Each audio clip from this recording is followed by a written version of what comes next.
Welcome to competitive cracker. ഞാൻ പ്രമദ. അപ്പോൾ എല്ലാവരും സെറ്റിന് അപ്ലൈ ചെയ്തിരിക്കും അല്ലേ? സെറ്റിനുള്ള പ്രിപ്പറേഷനും തുടങ്ങിക്കാണും. അപ്പോൾ നമ്മൾ സെറ്റിന് പ്രിപ്പയർ ചെയ്യുമ്പോൾ ശ്രദ്ധിക്കേണ്ട മെയിൻ കാര്യം എന്ന് പറയുന്നത് റീസെൻ്റ് ആയിട്ടുള്ള ക്വസ്റ്റ്യൻ പേപ്പേഴ്സിലെ സ്റ്റേറ്റ്മെൻറ്റ് രൂപത്തിലുള്ള ക്വസ്റ്റ്യൻസിൻ്റെ എണ്ണം കൂടി വരികയാണ്. അങ്ങനെ സ്റ്റേറ്റ്മെൻറ്റ് രൂപത്തിലുള്ള ക്വസ്റ്റ്യൻസ് നമ്മൾ ആൻസർ ചെയ്യുമ്പോൾ തീർച്ചയായും ശ്രദ്ധിക്കേണ്ട ഒരു കാര്യം നമുക്ക് കണ്ടൻറ്റ് മനസ്സിലാക്കി പഠിക്കുക എന്നുള്ളതാണ്. അപ്പോൾ കോമ്പറ്റേറ്റീവ് ക്രാക്കറിൽ ഒരു പുതിയ സ്റ്റഡി പ്ലാനായിട്ടാണ് ഞാൻ വന്നിരിക്കുന്നത്. അതായത് ഒരു കണ്ടൻറ്റ് എന്ന് വരുന്ന ക്വസ്റ്റ്യൻസ്, ആ കണ്ടൻറ്റ് ആദ്യം മനസ്സിലാക്കുക, പിന്നീട് അതിന് വരുന്ന ക്വസ്റ്റ്യൻസ് നമുക്ക് ആൻസർ ചെയ്യാൻ ശ്രമിക്കാം. അപ്പോൾ നിങ്ങൾക്ക് ഏതെങ്കിലും കണ്ടൻറ്റ് സെറ്റ് ബോട്ടനുമായി ബന്ധപ്പെട്ട് ആവശ്യമുണ്ടെങ്കിൽ നിങ്ങൾ തീർച്ചയായും കമൻറ്റ് ചെയ്യാം. ഇന്ന് നമ്മൾ ഡിസ്കസ് ചെയ്യുന്നത് എവല്യൂഷൻ എന്നുള്ള ടോപ്പിക്കിൽ നിന്ന് വരുന്ന സ്പീസിയേഷനാണ്. എന്താണ് സ്പീസിയേഷൻ, അല്ലെങ്കിൽ എന്തൊക്കെയാണ് സ്പീസിയേഷൻ്റെ പ്രത്യേകത, എത്ര ടൈപ്പ് ഉണ്ട്, ഇങ്ങനെയുള്ള കാര്യങ്ങൾ വളരെ ഇമ്പോർട്ടൻ്റ് ആണ്. എപ്പോഴും ഈ ഭാഗത്ത് നിന്ന് ക്വസ്റ്റ്യൻസ് വരാറുള്ളതാണ്. അപ്പോൾ എന്താണ് സ്പീസിയേഷൻ, അല്ലെങ്കിൽ സ്പീസിയേഷൻ്റെ മറ്റൊരു പേരാണ് ക്ലാഡോജെനിസിസ്.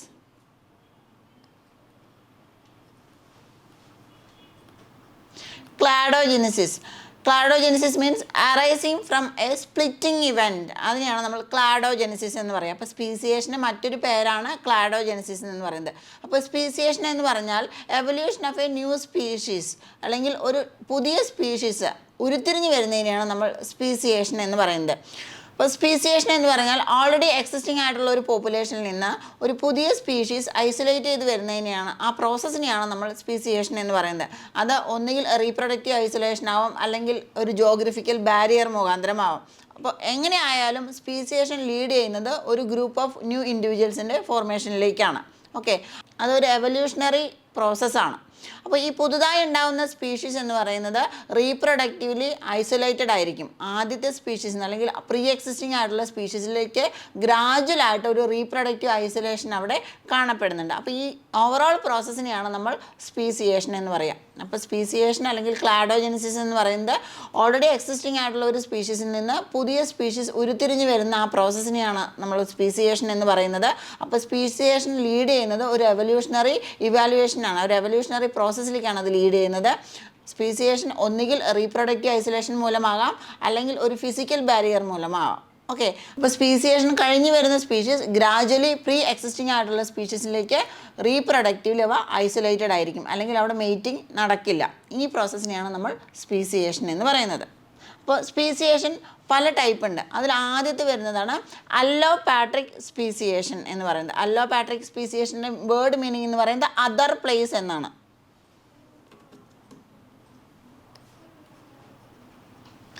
അതർ പ്ലേസ് എന്നാണ് പറയുന്നത്. Allopatric is a type of speciation caused by a geographic isolation. ഒരു ജോഗ്രഫിക് ഐസൊലേഷൻ അല്ലെങ്കിൽ ഒരു ഫിസിക്കൽ ഐസൊലേഷൻ മുഖാന്തരം ഒരു സ്പീഷീസ്, ഒരു ഓൾ പോപ്പുലേഷനെ രണ്ടായിട്ട് സ്പ്ലിറ്റ് ചെയ്യുന്നതിനെ അല്ലെങ്കിൽ അതിനെ ഡിവൈഡ് ചെയ്യുന്നതിനെയാണ് നമ്മൾ എന്ത് പറയുക, അല്ലോപാട്രിക് സ്പീസിയേഷൻ എന്ന് പറയുന്നത്. അപ്പോൾ geographic isolation is an actual physical barrier that gets between members of A population. അപ്പോൾ ജോഗ്രഫിക്കൽ ഐസൊലേഷൻ അല്ലെങ്കിൽ ഒരു ഫിസിക്കൽ ബാരിയർ മൂലം, അതിപ്പോൾ ഒരു മൗണ്ടൻ ആവാം, ഒരു ഗ്ലേഷ്യർ ആവാം, അല്ലെങ്കിൽ ഓഷ്യൻ ആവാം, അങ്ങനെ ഒരു ഫിസിക്കൽ ബാരിയർ മൂലം ഹോൾ പോപ്പുലേഷനെ രണ്ടായിട്ട് സ്പ്ലിറ്റ് ചെയ്യുന്നതിനെയാണ് നമ്മൾ അല്ലോപാട്രിക് സ്പീസിയേഷൻ എന്ന് പറയുന്നത്. അപ്പോൾ ഇതിലൊരു ചാൻസ് എന്ന് പറയുന്നത് ഇവിടെ ഫസ്റ്റ് റീപ്രൊഡക്റ്റീവ് ഐസൊലേഷൻ വരില്ല, അപ്പോൾ തമ്മിൽ പരസ്പരം ഇൻ്റർബ്രീഡ് ആയിരിക്കാം. അതുപോലെ തന്നെ ഈ സ്പീഷീസ് അങ്ങോട്ടും ഇങ്ങോട്ടും മൂവ് ചെയ്യാനുള്ള ഒരു ചാൻസസും കൂടെ ഉണ്ട് അല്ലോപാട്രിക് സ്പീസിയേഷനിൽ. പക്ഷേ ഗ്രാജുവലായിട്ട് അവ എന്ത് ചെയ്യും, രണ്ട് സെപ്പറേറ്റ് ആയിട്ടുള്ള ഒരു ഐസൊലേറ്റഡ് സ്പീഷീസ് ആയിട്ട് മാറും. അതിനെയാണ് നമ്മൾ അല്ലോപാട്രിക് സ്പീസിയേഷൻ എന്ന് പറയുക. അപ്പോൾ മനസ്സിലാക്കി വയ്ക്കുക, ഒരു ഫിസിക്കൽ ബാരിയർ അല്ലെങ്കിൽ ഒരു ജോഗ്രഫിക്കൽ ബാരിയർ മൂലം ഒരു സ്പീസിയേഷൻ അല്ലെങ്കിൽ ഒരു ഡിവിഷൻ നടക്കുന്നതിനെയാണ് നമ്മൾ അല്ലോപാട്രിക് സ്പീസിയേഷൻ എന്ന് പറയുക. അതിൻ്റെ വേർഡ് മീനിങ് എന്ന് പറയുന്നത് അതർ പ്ലേസ് എന്നാണ്. ഓക്കെ, രണ്ടാമത് വരുന്നതാണ് പെരിപാട്രിക് സ്പീസിയേഷൻ. അതിൻ്റെ വേർഡ് മീനിങ് എന്ന് പറയുന്നത് നിയർ പ്ലേസ് എന്നാണ്. Near place. Peripatric speciation occurs when a small group of individuals becomes isolated from a large population. ഒരു ഹോൾ പോപ്പുലേഷന് കുറച്ച് ഇൻഡിവിജ്വൽസ് മാത്രം സെപ്പറേറ്റ് ചെയ്ത് വരിക, അവ പിന്നീട് വേറൊരു പോപ്പുലേഷനായിട്ട് അല്ലെങ്കിൽ വേറൊരു ഗ്രൂപ്പ് ഓഫ് സ്പീഷീസ് ആയിട്ട് ആക്ട് ചെയ്യുന്നതിനെയാണ് നമ്മൾ പെരിപാട്രിക് സ്പീസിയേഷൻ എന്ന് പറയാം. അപ്പോൾ കുറേ ഫാക്ടേഴ്സ് നമ്മൾ അതിനെ എഫക്റ്റ് ചെയ്യുന്നുണ്ട്. അത് ചിലപ്പോൾ ജോഗ്രഫിക്കൽ ബാരിയർ ആവാം, അല്ലെങ്കിൽ ഇക്കോളജിക്കൽ ചേഞ്ചസ് ആകാം. അപ്പോൾ ഒരു ഗ്രൂപ്പിൽ നിന്ന് തന്നെ കുറച്ച് ഐസൊലേറ്റ് ചെയ്ത് ഉരുത്തിരിഞ്ഞ് വരുന്നതിനെയാണ് നമ്മൾ പെരിപാട്രിക് സ്പീസിയേഷൻ എന്ന് പറയുന്നത്. അപ്പോൾ ഇവിടെയും എന്ത് തന്നെയാണ്, ആദ്യം നമ്മൾക്ക് ഇവിടെയും റീപ്രൊഡക്റ്റീവ് ഐസൊലേഷൻ കാണപ്പെടുന്നില്ല. പക്ഷേ ഗ്രാജുവലായിട്ടാണ് ഈ ഐസൊലേറ്റ് ചെയ്ത സ്പീഷീസ് ഒരു ന്യൂ സ്പീഷീസ് ആയിട്ട് അത് മാറുന്നത്. അപ്പോൾ ക്രമേണയാണ് ഇവിടെ ഗ്രാജുവൽ ഐസൊലേഷൻ കാണപ്പെടുന്നത്. അപ്പോൾ ഈ ഐസൊലേറ്റഡ് സ്പീഷീസ് എന്ന് പറയുന്നത് ആദ്യം ഉണ്ടാവുന്ന സ്പീഷീസിനേക്കാൾ, കാരണം ഒരു ഓൾഡ് സ്പീഷീസിൽ നിന്നാണ് ഈ ഐസൊലേറ്റ് ചെയ്ത് വരുന്നത്. അപ്പോൾ ആദ്യം ഉണ്ടാവുന്നതിനേക്കാളും ഇതിൻ്റെ നമ്പർ കുറവായിരിക്കും അല്ലേ, ഇതൊരു സ്മോൾ കമ്മ്യൂണിറ്റി ആയിരിക്കും. അപ്പോൾ ക്രമേണ ഇവിടെ ജെനറ്റിക് ഡ്രിഫ്റ്റ് അല്ലെങ്കിൽ മ്യൂട്ടേഷനൊക്കെ നടന്നിട്ട് ഇത് ഐസൊലേറ്റ് ചെയ്ത് പോകുന്നത്. ഇതൊരു ഗ്രാജുവൽ പ്രോസസ്സാണ് ഈ പെരിപാട്രിക് സ്പീസിയേഷൻ എന്ന് പറയുന്നത്. ഓക്കെ, അപ്പോൾ ഒരു ഓൾ കമ്മ്യൂണിറ്റിയിൽ നിന്ന് കുറച്ച് മെമ്പേഴ്സ് മാത്രം ഐസൊലേറ്റ് ചെയ്ത് വരുന്നതിനെയാണ് നമ്മൾ പെരിപാട്രിക് സ്പീസിയേഷൻ എന്ന് പറയുന്നത്. അപ്പോൾ ഗ്രാജുവലായിട്ട് അവിടെ ജെനറ്റിക് ഡ്രിഫ്റ്റ്, മ്യൂട്ടേഷൻ ഇതെല്ലാം നടക്കുമ്പോൾ അവ ഒരു ഐസൊലേറ്റഡ് പോപ്പുലേഷനായിട്ട് വരും. അതിനെയാണ് പെരിപാട്രിക് സ്പീസിയേഷൻ എന്ന് പറയുന്നത്. ഇനി മൂന്നാമത് വരുന്നതാണ് പാരാപാട്രിക് സ്പീസിയേഷൻ. പാരാപാട്രിക് സ്പീസിയേഷൻ്റെ വേർഡ് മീനിങ് എന്ന് പറയുന്നത് ബിസൈഡ് പ്ലേസ് എന്നാണ്. Beside place. ഓക്കെ, അതായത് ഒരു പോപ്പുലേഷൻ, അവിടെ രണ്ട് സ്പ്ലിറ്റിംഗ് ഒന്നും നടക്കുന്നില്ല. രണ്ട് പോപ്പുലേഷൻ തമ്മിൽ ജോഗ്രഫിക്കലി അഡ്ജസൻ്റ് ആയിരിക്കും, അതായത് അടുത്തടുത്ത് തന്നെ കിടക്കുന്ന രണ്ട് പോപ്പുലേഷൻ ആയിരിക്കും. പക്ഷേ അവ തമ്മിൽ എന്ത് ചെയ്യുന്നില്ല, ഓവർലാപ്പിംഗ് അല്ലെങ്കിൽ ഒരു ഇൻ്റർ ബ്രീഡിങ് നടക്കുന്നില്ല. അതിനെയാണ് പാരാപാട്രിക് സ്പീസിയേഷൻ എന്ന് പറയുക.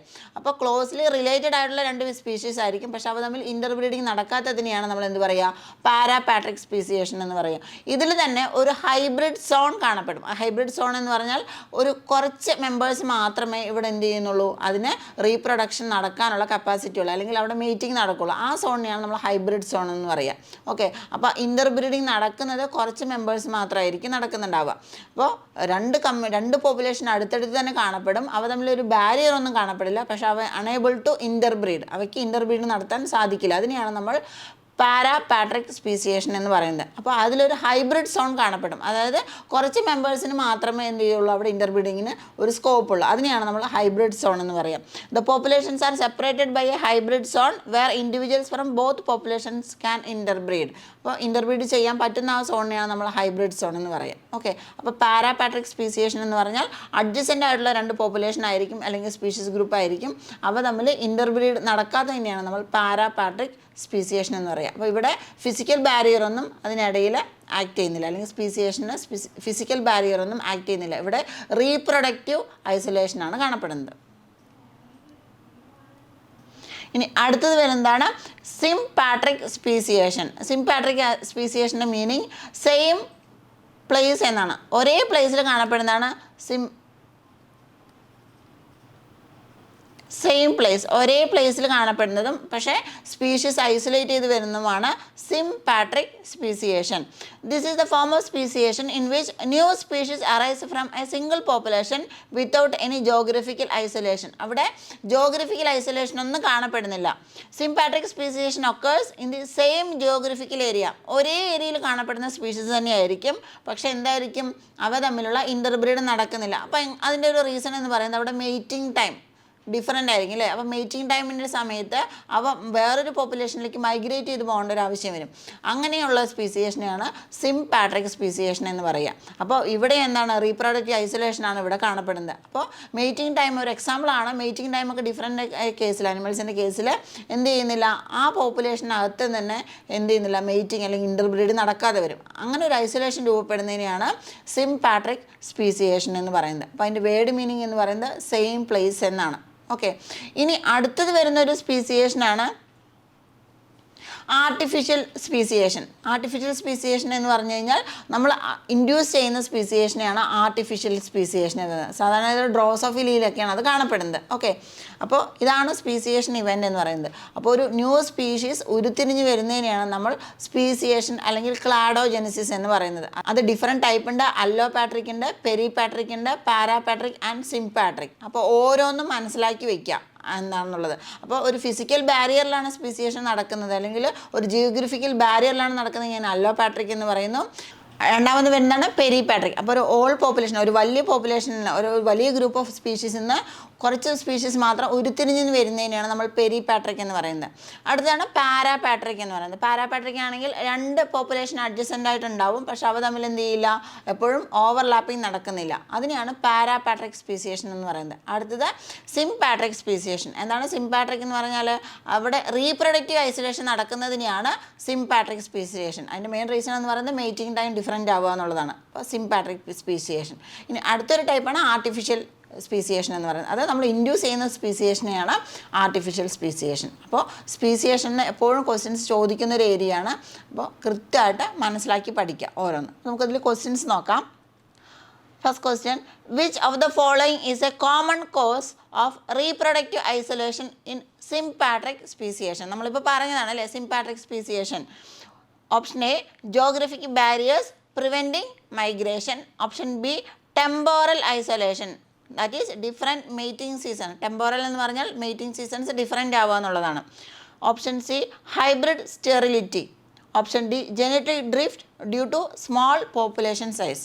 അപ്പോൾ കറക്റ്റ് ഓപ്ഷൻ എന്ന് പറയുന്നത് എന്താണ്? സിംപാട്രിക് സ്പീസിയേഷൻ്റെ ടെമ്പോറൽ ഐസൊലേഷൻ ആണ്. അതായത് reproductive isolation, mating time different ആവുക എന്നുള്ളതാണ് അതിൻ്റെ കറക്റ്റ് ഓപ്ഷൻ. ഓപ്ഷൻ ബി ആണ് കറക്റ്റ് ഓപ്ഷൻ വരുന്നത്. Next question, which of the following can lead to polyploidy, a mechanism important in sympatric speciation? A, change in mating behavior. Option B, a random mutation in the DNA. Option C, a chromosome duplication during cell division. Option D, a change in the geographic distribution of a species. Polyploidy ആണ്. Okay, polyploidy ആണ് ഇവിടെ കാരണമാകുന്നത്. അപ്പോൾ correct option എന്താ വരിക? Option C ആണ് വരിക. അതായത് chromosome duplication during cell division. Option C is the correct answer. ഇതിൻ്റെ കറക്റ്റ് ആൻസർ എന്ന് പറയുന്നത് ഓപ്ഷൻ സി ആണ്. ഓക്കെ, അപ്പോൾ ഇതുപോലെ നമ്മൾ കണ്ടൻറ്റ് മനസ്സിലാക്കി വേണം എക്സാമിന് പ്രിപ്പയർ ചെയ്യണമെങ്കിൽ. അപ്പോൾ നമുക്ക് സ്റ്റേറ്റ്മെൻറ്റ് രൂപത്തിലുള്ള ക്വസ്റ്റ്യൻസ് ആൻസർ ചെയ്യാൻ പറ്റുള്ളൂ. അപ്പോൾ കോമ്പറ്റിറ്റീവ് ക്രാക്കറിൽ ഒരു പുതിയ 60 days ബാച്ച് ആരംഭിച്ചിട്ടുണ്ട്. അപ്പോൾ നമ്മുടെ ബാച്ചിൻ്റെ പ്രത്യേകത എക്സാം പോയിൻ്റ് ഓഫ് വ്യൂവിൽ കണ്ടൻറ്റ് എക്സ്പ്ലെയിൻ ചെയ്യുന്ന റെക്കോർഡഡ് ക്ലാസ്സുകളാണ് നമുക്ക് ആപ്പിലുള്ളത്. അത് കൂടാതെ തന്നെ നമ്മൾക്ക് പ്രീവിയസ് ക്വസ്റ്റ്യൻസ് ബേസ് ചെയ്തിട്ട് നമ്മൾ റിവിഷൻ എക്സാംസ് നടത്തുന്നുണ്ട്. അപ്പോൾ ആ റിവിഷൻ എക്സാം കൂടി അറ്റൻഡ് ചെയ്യുമ്പം സ്റ്റുഡൻസിന് കൃത്യമായിട്ട് മനസ്സിലാക്കാൻ പറ്റും ഓരോ കണ്ടൻറ്റിൽ നിന്നും ഏതൊക്കെ വിധത്തിലാണ് ക്വസ്റ്റ്യൻസ് ചോദിക്കുക എന്നുള്ളത്. ഇതിന് പുറമെ നമ്മൾ ലൈവ് ക്ലാസ്സുകൾ കണ്ടക്ട് ചെയ്യുന്നുണ്ട്. അപ്പോൾ ലൈവ് ക്ലാസ്സുകളിൽ പ്രീവിയസ് ക്വസ്റ്റ്യൻസും അതുമായിട്ട് ബന്ധപ്പെട്ട് വരുന്ന കണക്റ്റഡ് ഫാക്ടേഴ്സാണ് നമ്മൾ മെയിൻലി ഡിസ്കസ് ചെയ്യുന്നത്. ഇത് കൂടാതെ ഒരു പേഴ്സണൽ മെൻറ്റർ സപ്പോർട്ട് അവൈലബിൾ ആണ്. അപ്പോൾ നിങ്ങൾക്ക് സബ്ജക്റ്റ് വൈസ് എന്ത് ഡൗട്ട് ഉണ്ടെങ്കിലും നിങ്ങൾക്ക് മെൻറ്ററോട് ചോദിച്ച് ക്ലിയർ ചെയ്ത് പഠിച്ച് പോകാൻ സാധിക്കുന്നതാണ്. അങ്ങനെ കൃത്യമായിട്ടൊരു സ്റ്റഡി സ്ട്രാറ്റജിയോടുകൂടി പഠിക്കുകയാണെന്നുണ്ടെങ്കിൽ നിങ്ങൾക്ക് ഒറ്റ തവണ കൊണ്ട് തന്നെ സെറ്റ് ക്രാക്ക് ചെയ്യാൻ സാധിക്കും. അപ്പോൾ കോഴ്സിനെ കുറിച്ച് കൂടുതൽ അറിയാനായി താഴെ കാണുന്ന നമ്പറിൽ കോൺടാക്റ്റ് ചെയ്യുക. താങ്ക്